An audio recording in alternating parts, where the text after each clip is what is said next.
Bonjour, chers amis, à cette émission de Foi et Vision chrétienne. Je vous invite à bien vous installer à l'endroit où vous êtes, à ouvrir grand les oreilles de votre cœur pour entendre la parole de Dieu qui va vous être chuchotée dans l'oreille. Aujourd'hui, pour parler au nom de Dieu, nous avons l'Apollinaire Tamabi Aliro qui va nous présenter la troisième tranche de son enseignement qui s'intitule « N'ayez pas peur ». Accueillons chaleureusement l'abbé Apollinaire. Bonjour tout le monde. Bienvenue dans cette méditation, ou la suite de la méditation que nous avons commencé l'autre fois, lorsqu'on parlait de la phrase qui revient 365 fois dans la Bible, qui est « N'ayez pas peur ». L'autre fois, justement, on disait que la peur est un peu partout. Lorsque nous regardons à nous, on regarde autour de nous, on regarde dans le monde, on remarque que la peur nous rejoint, nous aussi. Mais qu'à chaque peur, à chaque situation de contradiction, de peur, de crainte, que la réponse du Seigneur est facile. Lui, il nous dit toujours, n'aie pas peur. Je suis avec vous. Ayez confiance. Telles sont les paroles de notre Seigneur. Alors, lorsque nous découvrons la beauté de ce Dieu qui nous accompagne au jour le jour, minute par minute, si ça vient dans la Bible 365 fois, c'est comme si le Seigneur nous disait, à chaque jour de l'année, vous ne devez pas avoir peur, je suis toujours avec vous. Et je vais commencer cette méditation par ce que nous dit le prophète Isaïe au chapitre 41, versets 9 à 14. Isaïe 41, 9 à 14. C'est le Seigneur qui nous parle devant nos craintes, qui nous parle devant nos peurs, et il dit ceci. Aux extrémités de la terre, je t'ai saisi. Du bout du monde, je t'ai appelé. Je t'ai dit, tu es mon serviteur. Je t'ai choisi. Je ne t'ai pas rejeté. Ne crains pas. Je suis avec toi. Ne sois pas troublé. Je suis ton Dieu. Je t'affermis. Oui, je t'aide. Je te soutiens de ma main victorieuse. C'est moi, le Seigneur ton Dieu, qui saisit ta main droite et qui te dit, ne crains pas. Moi, je suis avec toi. Je suis à ton aide. Ne crains pas, Jacob, pauvre vermisseau. Israël, pauvre mortel. Je viens à ton aide, oracle du Seigneur, ton Rédempteur, c'est ton Dieu, le Dieu d'Israël. Parole du Seigneur. Le Seigneur nous dit, partout où tu peux être, moi je t'ai choisi. Être conscient, nous rendre compte que nous sommes choisis par Dieu et que partout où tu peux être, loin ou proche, que le Seigneur là, il te trouve parce que nul n'est plus loin pour Dieu. Nous sommes tous plus proches de lui. Mais surtout lorsqu'il nous dit, je t'affermis, je te donne ma force. En fait, ne pas craindre, comme je le disais justement l'autre fois, ce n'est pas parce que nous sommes forts, mais c'est parce que nous sommes fortifiés par celui qui nous donne la force, et c'est celui-là justement qui nous choisit. Et ces paroles sont vraiment très touchantes. Surtout lorsque nous regardons notre misère, lorsque nous regardons notre faiblesse, lorsque nous nous découvrons incapables de réaliser quoi que ce soit de positif, et que le Seigneur nous dit, moi, je t'ai choisi depuis le sein maternel. Je suis un Dieu qui t'aime. Je suis avec toi.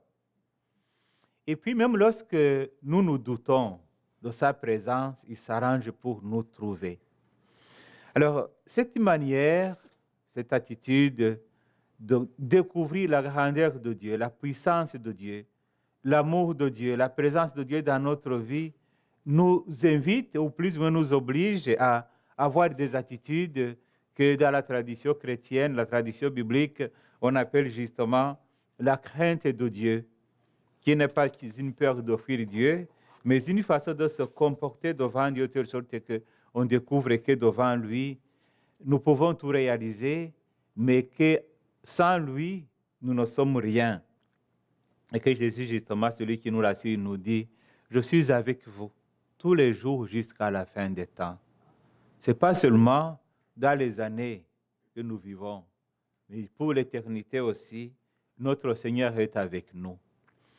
Et ça, je disais que c'est le premier niveau de la peur qu'on appelle la crainte de Dieu, qu'il faut même encourager, parce que justement, dans notre société d'aujourd'hui, où on a perdu, où on est en train de perdre tout ce qui est le respect du sacré, la vénération, un comportement digne des enfants de Dieu devant lui, il est temps que ça commence chez moi, ça commence chez toi, ça commence dans tes attitudes devant Dieu, dans l'Église, devant le Saint-Sacrement, dans ta prière, mais aussi ça influe plutôt sur la rencontre avec les autres, parce que lorsque nous craignons Dieu, nous savons aussi respecter les autres.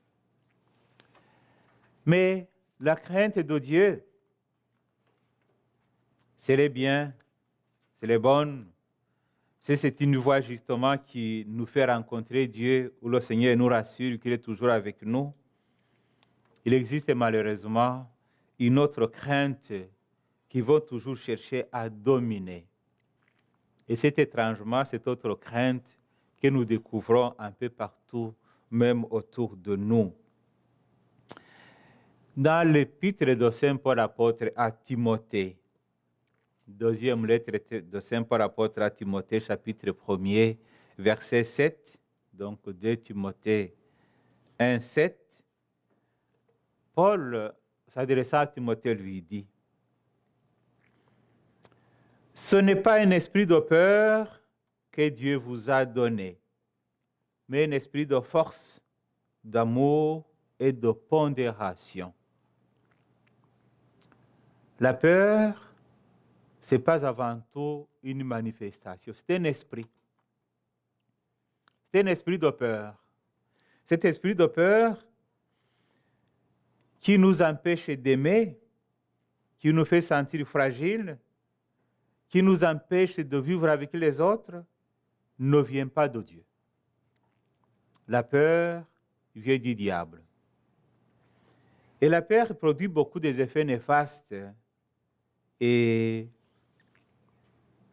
le premier effet que produit cette peur qui vient du diable, c'est que nous voulons fuir. On veut fuir Dieu. Et c'est ça en fait le péché. Le péché, c'est, même dans la définition du péché, ça signifie manquer d'objectif, manquer de cible. Donc, vivre une vie sans objectif, sans orientation, ou bien savoir l'orientation, savoir l'objectif, et puis passer de côté volontairement. C'est ça en fait le péché. Et je dis justement que la peur, étrangement, c'est la conséquence du péché originel. Vous allez voir que dans la Bible, la peur ne commence pas avec la création. La peur commence avec le péché. C'est après le péché que nos premiers ancêtres, Adam et Ève, vont chercher à se cacher. Ils vont chercher à fuir. Ils vont chercher à aller loin de Dieu. Parce que, disait-il, ils découvrent qu'ils sont nus. Alors l'invitation que je vous donne, c'est de prendre le temps de lire les 11 premiers chapitres de la Genèse. Et là, ça explique vraiment le dynamisme du péché. Les 11 premiers chapitres de la Genèse, ce n'est pas une histoire au sens moderne de la parole, au sens classique de la parole. Ce n'est pas nous dire comment les événements se sont passés, mais c'est plutôt une réflexion croyante, inspirée par Dieu, sur le mystère de la vie et aussi sur le mystère de la mort. Et le Concile Vatican II dans un de ses livres, le livre qui regarde les religions non chrétiennes, il nous révèle justement que ce livre de la Genèse, surtout les 11 premiers chapitres, nous met devant les interrogations de tout temps. De tout temps, l'être humain, la personne humaine, cherche toujours à comprendre certaines choses. Le Concile nous dit que l'homme veut comprendre ces réalités que je vais énumérer. Qu'est-ce que c'est la personne humaine? Quel est le sens et le but de la vie? Qu'est-ce que le bien? Qu'est-ce que le mal? Quelles sont l'origine et le but de la souffrance? Quelle est la voie pour parvenir au vrai bonheur? Qu'est-ce que c'est la mort, le jugement, la rétribution après la mort? Et qu'est-ce que le mystère dernier, la vie éternelle? D'où tire-t-il son origine? Ce sont ces interrogations vraiment fondamentales et de tout temps qui vont au-delà de l'espace, parce que justement dans toutes les cultures on se questionne pourquoi est-ce que je vis? Pourquoi la souffrance? Pourquoi la mort? Qu'est-ce qui se passe après la mort? Alors, les 11 premiers chapitres de la Genèse, du point de vue inspiré, essaient de répondre à ces questions. Et qu'est-ce que justement nous découvrons du point de vue de la peur? Nous découvrons que la première conséquence du péché, ça a été que l'homme et la femme se sont cachés de Dieu. On se cache, on veut fuir, on veut aller très loin de Dieu, mais on veut aussi fuir l'autre. Et ça, ce n'est pas seulement les premières personnes qui ont vécu cette situation. Remarquez dans notre vie, nous avons toujours peur, et lorsqu'on a peur de quelqu'un d'autre ou de Dieu, on a envie de fuir. On a envie de ne pas le rencontrer. Et lorsqu'on le rencontre, tu essaies de te cacher ou de te camoufler comme s'il ne t'a pas vu. Et ça, c'est malheureusement dans notre vie de tous les jours, que lorsque tu as un conflit avec une personne, même du fait de vue de la pensée, tu veux fuir. Tu veux fuir de penser même à la personne.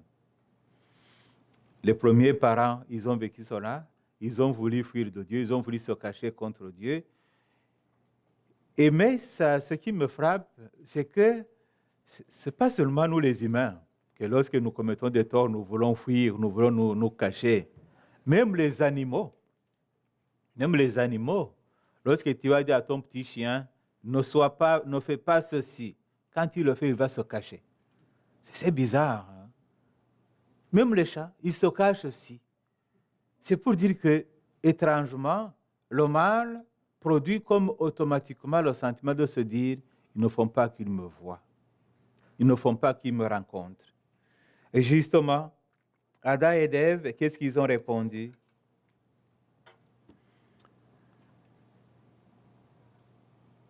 J'ai connu que j'étais nu et je me suis caché. J'ai entendu ta voix dans le jardin, j'ai pris peur parce que je suis nu et je me suis caché. Découvrir sa nudité, c'est-à-dire découvrir sa fragilité, en pensant peut-être qu'ils vont être beaucoup plus libres, peut-être qu'ils vont accueillir, je ne sais pas, une autre force. Ils se sont retrouvés nus. Et c'est ce qui arrive en fait. Avant le péché, on est comme fort. Lorsque le péché entre en jeu, on découvre sa faiblesse, on découvre sa fragilité. Pourquoi? Parce que lorsqu'il n'y a pas de péché, tu es dans ton objectif. Tu vises un but. Mais lorsque tu manques de but, alors la suite c'est que justement, tu tombes dans ta faiblesse, dans ton négligence, et tu ne sais plus comment te comporter, alors tu as envie de fuir et de fuir Dieu.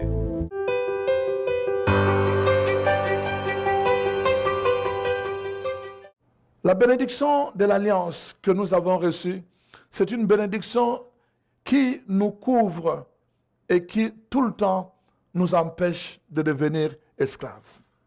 La bénédiction de l'alliance. Dieu commence par faire une promesse à Abraham. Abraham n'avait pas compris la promesse de Dieu. Alors il a voulu régler ses problèmes autrement. Et qu'est-ce qu'il a fait? Il est allé chercher une femme, une servante égyptienne.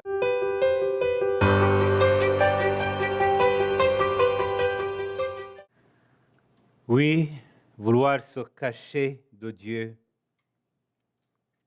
Les premiers parents l'ont vécu,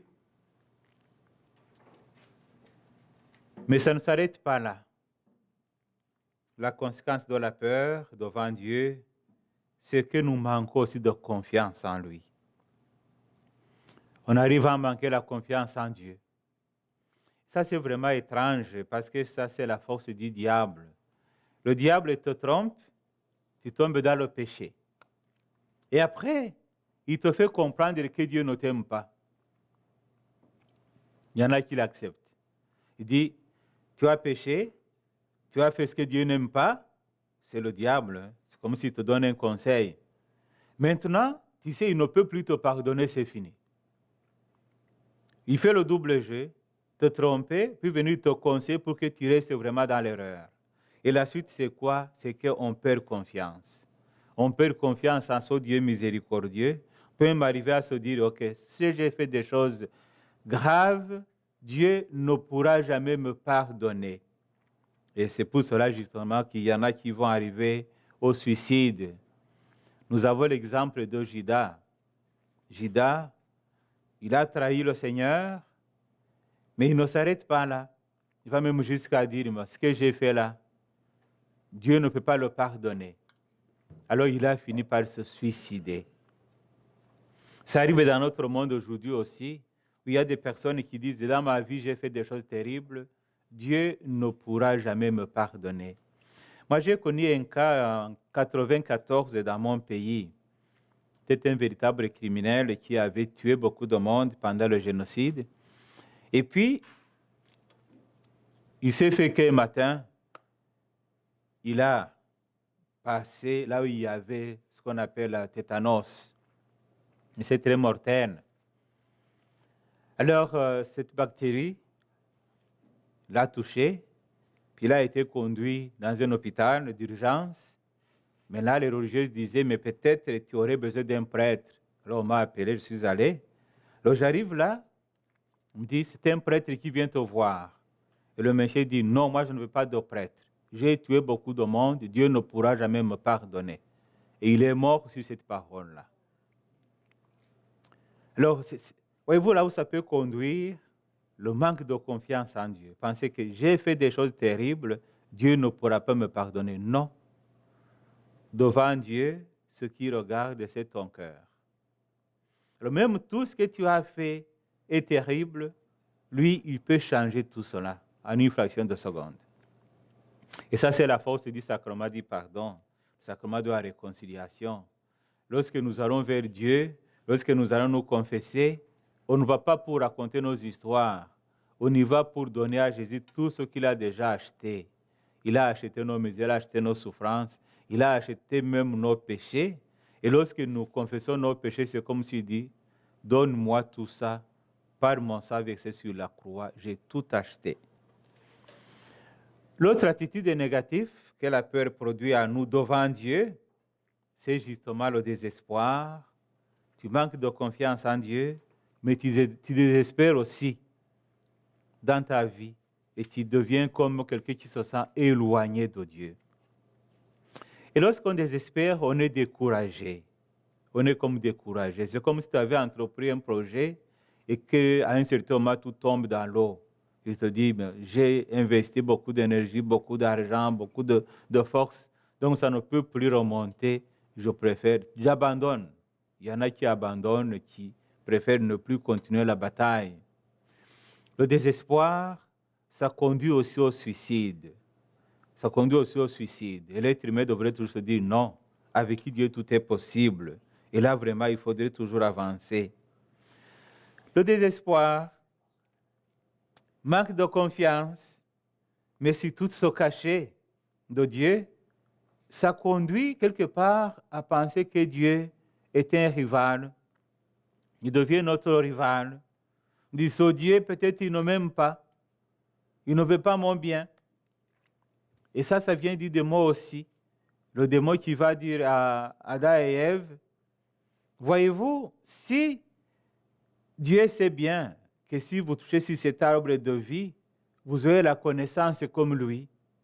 Il ne vous aime pas. Et c'est pour cela justement qu'il a établi des barrières. Le Dieu devient comme un rival.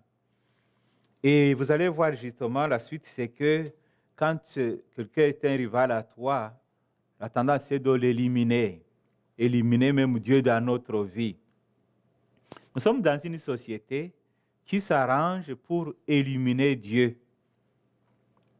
Dans les écoles, dans les hôpitaux, dans les familles, dans la vie de tous les jours, on essaie d'éliminer Dieu. Parce qu'on a peur de lui. C'est comme si l'existence de Dieu menaçait l'existence de l'homme et de la femme d'aujourd'hui. Alors que l'existence de Dieu, ça signifie notre réalisation. Mais la raison plus profonde, c'est la peur. La peur de quelqu'un qui te révèle ce que tu es, qui tu es, pour t'inviter à la conversion. Et lorsque quelqu'un veut rester dans ses péchés, dans ses torts, il préfère éliminer dans sa vie ce que tu vois qui lui dit, change, ça ce n'est pas correct, ça ce n'est pas juste. Alors quand ça touche les institutions, c'est très grave. C'est-à-dire que justement, on s'arrange pour les éliminer, éliminer Dieu, éliminer ce qui représente Dieu. Et la conséquence, c'est quoi? Lorsque tu n'acceptes pas la loi de la vie que Dieu nous donne, tu optes pour la loi de la mort. Alors, on va trouver que beaucoup de personnes perdent aussi l'espérance. Il manque, parce que si Dieu n'est plus présent dans ta vie, dans ma vie, dans notre vie, qu'est-ce qui reste? On tourne à rond, mais on n'a pas d'objectif. Et je disais justement tantôt que c'est le péché, le manque d'objectif, une vie qui tourne toujours en rond. Là, on devient rebelle. On devient rebelle depuis le 19e siècle avec la philosophie de la mort de Dieu. On a commencé à dire Dieu est mort et c'est nous qui l'avons tué. Ça, c'est Nietzsche qui l'écrit dans son livre. Justement, Dieu est mort. Il dit que Dieu est mort parce que c'est nous qui l'avons tué. Et justement, parce que nous décidons de suivre Dieu ou de l'éliminer de notre vie. Nous décidons d'aimer Dieu ou de ne pas l'aimer. Mais lui, qu'est-ce qu'il fait? Ça, c'est très important. Découvrir que devant toutes nos rébellions, devant notre façon de nous cacher, devant nos résistances à accepter Dieu, qu'est-ce que lui, il fait? Et lui, il vient toujours te chercher. Il ne se fatigue pas, il ne désespère pas. Parce que c'est un Dieu, qu'est-ce qu'il fait? Il cherche toujours. Il vient toujours te chercher. Et là, nous avons Jésus dans la parabole de la brebis perdue, Évangile de Luc, chapitre 1er, versets 4 à 7. Luc 1, 4 à 7. Jésus nous rappelle ce que fait justement son Père. Si l'un de vous a 100 brebis et qu'il en perd une, n'abandonne-t-il pas les 99 autres dans le désert pour aller chercher celle qui est perdue jusqu'à ce qu'elle la trouve? Quand il l'a trouvée, il la prend sur ses épaules, tout joyeux, et de retour chez lui, il rassemble ses amis, ses voisins, ses voisines, pour leur dire « Réjouissez-vous avec moi, car j'ai retrouvé ma brebis, celle qui était perdue. » Je vous le dis, c'est ainsi qu'il y aura de la joie dans le ciel pour un seul pécheur qui se convertit, plus que pour 99 justes qui n'ont pas besoin de conversion. Parole du Seigneur, rends grâce à Dieu. C'est ça la beauté de notre Dieu. Et ça crée une grande confiance en nous. Malgré nos torts, malgré nos désobéissances, malgré nos péchés, lui, il vient toujours te chercher. Il vient toujours me chercher. Et puis, il me met sur ses épaules. C'est très intéressant l'image. C'est comme un enfant qui s'est sali. Quand il vient de le laver, tu ne peux pas le permettre de tourner encore dans la boue. Tu le prends entre tes bras et puis nos mamans africaines, là, il va te mettre sur son dos. Et puis, il fait que ton corps ou ton cœur s'approche du cœur de l'enfant. Ça le fait comprendre combien cet enfant est aimé. Parce que c'est le corps qui touche sur le corps de l'enfant. Alors ça, c'est notre Dieu. Mais il n'est pas seulement dans la joie lui-même. Mais il va préparer une fête. Moi, je pense à ça pendant le jour du baptême. Lorsqu'on voit les enfants ou les grandes personnes venir pour dire « Moi, je choisis le baptême ». Si le Seigneur se réjouit pour un pécheur qui se convertit sincèrement, imaginez-vous la joie que Dieu a lorsqu'il accueille les enfants au baptême. Ça devient une grande joie. Imaginez-vous lorsque un criminel se convertit. Ça devient une grande joie pour Dieu. Et c'est pour cela qu'il dit qu'il rassemble ses amis. Même les anges font la fête lorsque je me convertis. Ce qui suppose que lorsque je m'éloigne de Dieu, les anges aussi sont inquiets. Les saints s'inquiètent. Notre Dieu s'inquiète de me voir loin de lui. Alors, qu'est-ce qu'il fait d'abord? La première chose qu'il fait justement, c'est d'aller me chercher et me ramener vers lui. C'est une très bonne nouvelle. Savoir que nous avons un Dieu qui ne mise pas sur le passé, notre passé, mais qui vient me chercher et lorsqu'il me trouve, il oublie le passé. Il m'amène au présent. Et il commence avec moi de vivre la joie du pardon. Une bonne nouvelle de découvrir que ce Dieu aussi ne s'arrête pas avant de me trouver. Mais la question qui reste de savoir, mais lorsqu'il vient me chercher, est-ce que je me laisse trouver? Parce que lorsqu'il vient me chercher, il ne me force pas à retourner à la maison.